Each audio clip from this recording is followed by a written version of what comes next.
This is your daily briefing and you're most welcome to it. Hello, hello, hello. Yves Bissouma is on his way to Tottenham, we are told. But there is a slight problem with a run-in that he had in with Larry Law. Now, I'm not going to make light of this, but what I am going to do is hopefully share with you some facts. Because facts are our friends. How you feel, yeah, not so reliable. And Exhibit A here would be the fighting pronouns, who are very sceptical about everything. So, what's the deal? What's the dealio? I mean, is the guy about to go to prison? Did he murder somebody? What happened? Well, the truth of the matter is that he was arrested. If we just get the article up here, it was back in October of 2021. It was in a nightclub called the Arch in Brighton.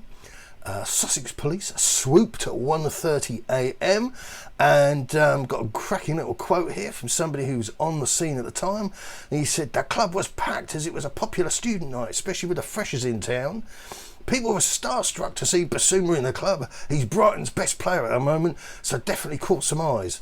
They were even more shocked to see him being led away in handcuffs outside the club." So Bissouma and another gentleman were arrested, and the charge was sexual assault, suspicion of sexual assault.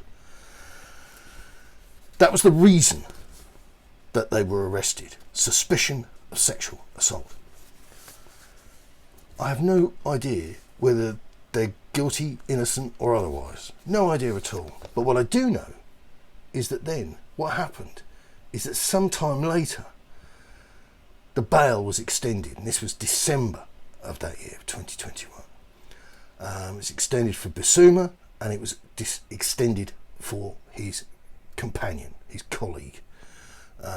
Sussex Police said 2 men arrested after a woman reported being sexually assaulted at a venue in Brighton in the early hours, 6th of October. And the victim is receiving specialist support from officers. And Brighton Football Club put out a comment, which was a bit of a no comment because it didn't actually name the player, but that fell into the public domain. I think somebody went to the Sun newspaper.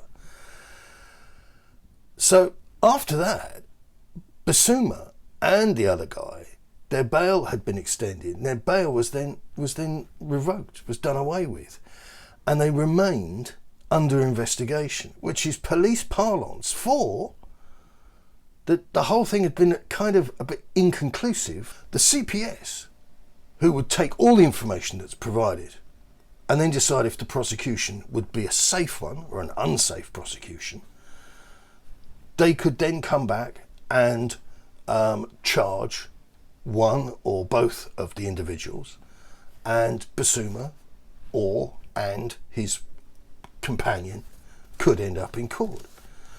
The only thing I would say is that quite a lot of water's gone under the bridge here. One would imagine that everybody that the police were seeking to have spoken to, they have spoken to, and that they are happy enough to leave the thing under investigation, which is to say, if somebody wants to come forward and swing the balance one way or t'other, then there's still the opportunity.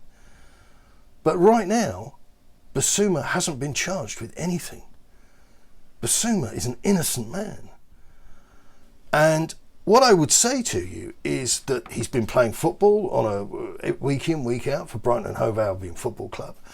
And you can say to yourself, how do I feel about somebody who has been arrested on suspicion of a sexual assault?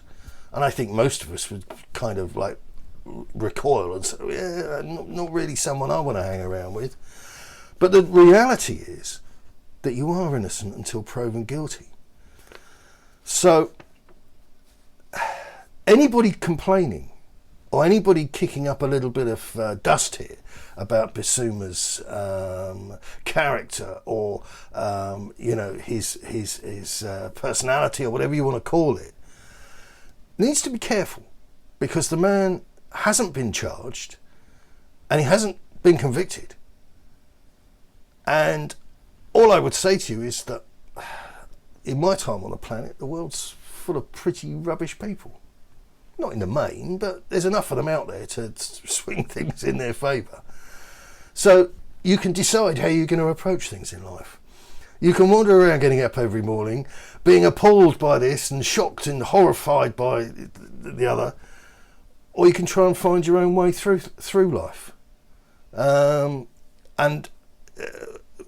you really going to make a big deal over somebody who hasn't been charged, hasn't been convicted, hasn't seen the inside of a courtroom?